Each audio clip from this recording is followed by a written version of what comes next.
Good afternoon. How are you? Well, a long weekend ahead of us. Thomas Jefferson says it's 79 degrees, and that's probably about right. And the humidity is 28%, and the wind is racing by at 6.1 miles per hour, and I do feel a slight breeze. So, what can we say about the state of our nation? The one thing we can say is that we have leaders who spend double time trying to upset us and to bring to themselves as much power as they can, but not to do good, to withdraw what is good, what is responsible, and let the chaos develop. Now, there have been occasions in history when dictators took over by doing exactly that. And when you remove the sense of order, and we're not just talking, law and order, we're talking our relationships one to the other, including when we're wronged or someone exceeds authority. So, you remember, of course, how Congress wrestled together a big bad bill. And now Trump is trying to have a pocket withdrawal of funds that were agreed to the tune of $4.9 billion in foreign aid. Now, Congress approved this aid, despite all of our other things, meaning Johnson, the Speaker in the House, approved this. And these are funds that go to state and go to USAID. And we have Marjo Rubio applauding that the aid should be withheld. At one time, he was a member of the Senate, but I don't think he's a member of the community of man and woman, of humanity, of respect for agreements. And he always seems a little light in his loafers when they talk to him. And he has a sense of what Trump wants to hear, and he gives him that. But, the law is that Trump can't operate alone in these things. And what he's doing is he wants to cut out $520 million to the UN, $838 million for peacekeeping operations, and $322 million to encourage democracy. And you might wonder how Congress got to approve these things, seeing as how they seem helpful, if you will. But Trump's angle is not to be helpful. It is to amass men, women, mostly men, given his prejudice, so that he can have his way. And a lot of the funds that they allowed for, Trump wants to put into his armed forces, basically, his National Guard, his rogue Icemen. So, what do we have?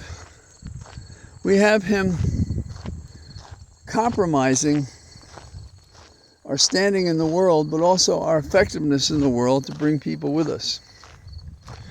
Now, it's kind of ironic that Putin, a KGB alumnus, is upset at French President Macron for calling Putin an ogre at our gates. That's terrific. It's true. And Putin's all upset with that. How could a person who leads a nation state say such a thing? Coming out of the mouths of a killer who has been accused of war crimes, killing the innocent, killing women, killing children, going after those who are not fighting. And so Putin has the nerve to attack and criticize Macron. The days ahead have us looking at possible demonstrations. On Labor Day weekend, there's talk of being hundreds of thousands to protest Trump and the billionaires on Labor Day. What could be more appropriate? And we have to point to the figures that show labor is not doing well. And there's been a series of specials about how the AI and other tools are basically aimed at reducing labor as part of our government, part of our community. And you have to wonder at some point, what exactly do you do if you have machines doing things that people are now doing, and what does that mean to the marketplace upon which the wealthy also rely? So you see the chaos seeps into everything. And there may be a physical sickness that Trump is suffering from, but there's a mental one, and there's a failure of humanity in this man, I think unequaled in American history. And that's a strong thing to say over so many years, and so many people doing so many things. But the most consistent, hateful person in American history, it seems to me, has been Trump. And he's had the greatest expanse of influence to get people to join his dystopic parade of hate and hurt. Now, it's also interesting that you may remember Senator Joni Ernst, who was saying we're all going to die sometime. Well, she's decided to leave the Senate. Well, good riddance to bad rubbish, I say. And it increases the chance a Democrat may be able to take that seat. So that's a win-win, in my opinion. And we see more of that on a daily basis now, in which there are punches in the head, metaphorically speaking, to Trump and his list of self-aggrandizing projects for him and his family. The world, I think, is hoping and waiting for us to get rid of this blackguard and to return America to the still remembered and not so aged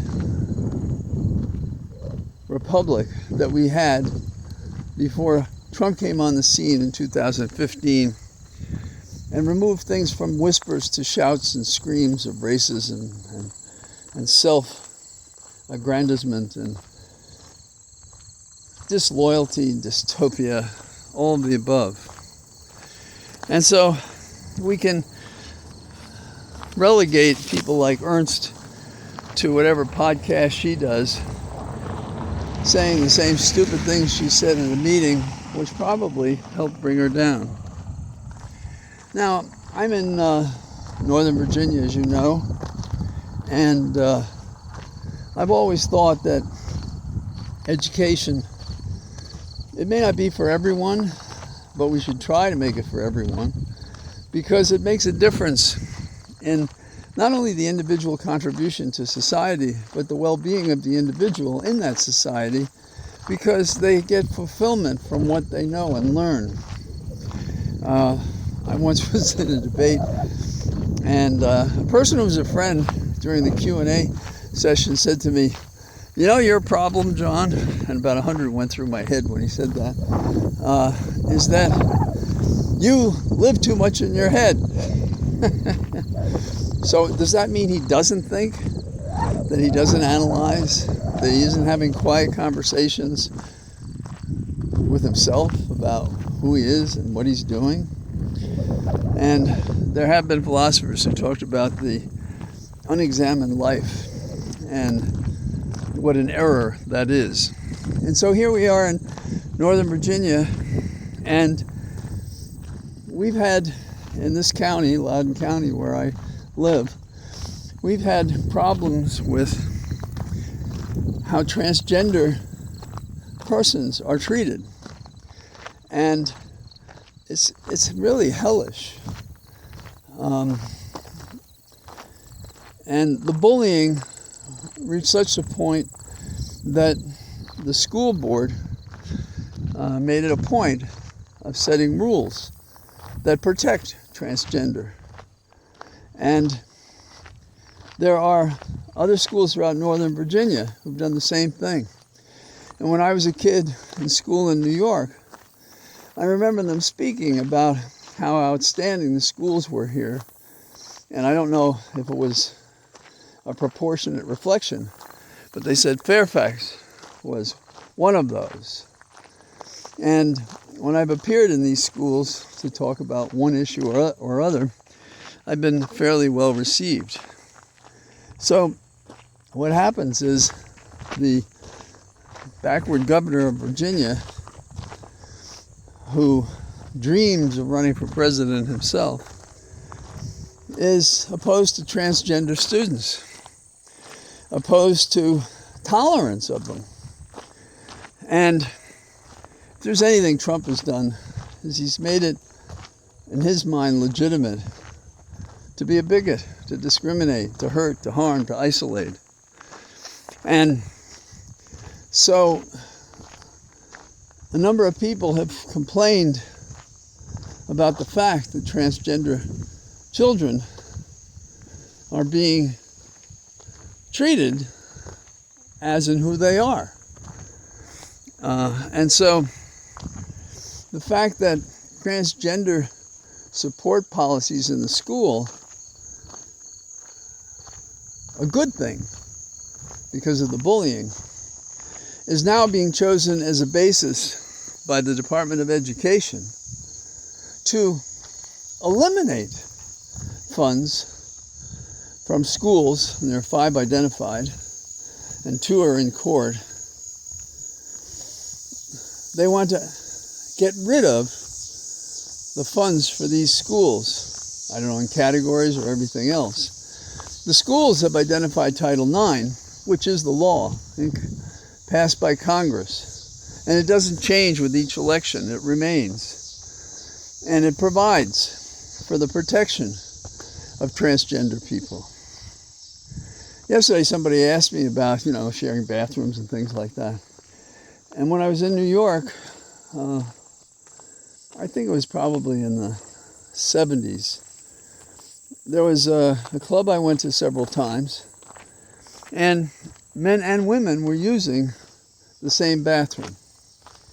Now, I didn't think much of it, and I didn't see any obvious or obscure mis- or maltreatment one way or the other. And so people are afraid of what they don't know, even though it has no effect on them, but they want to have effect on it, because they believe Jesus, when he was giving the Sermon on the Mount, didn't mean it when he said, we're all equal. Love your neighbor, turn your cheek.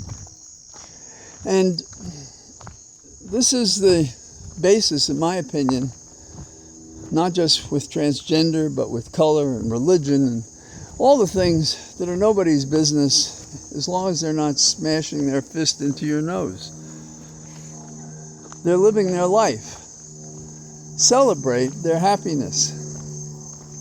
You're not being hurt.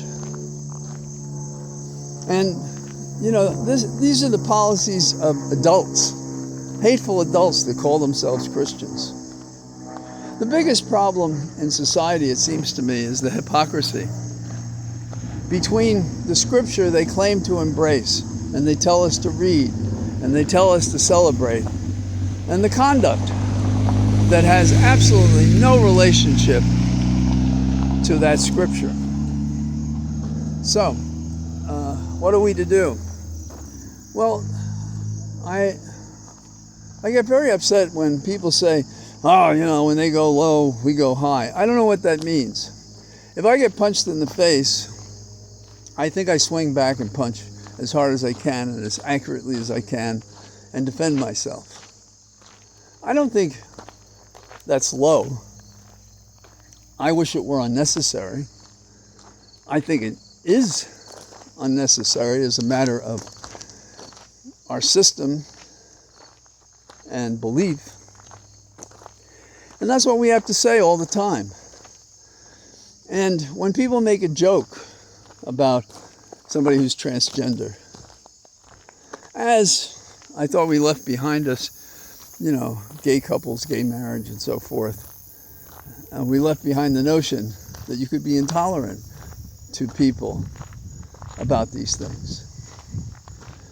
And we would fight wars and die over belief systems that don't affect us at all, but are only an extension of an individual hate and discrimination.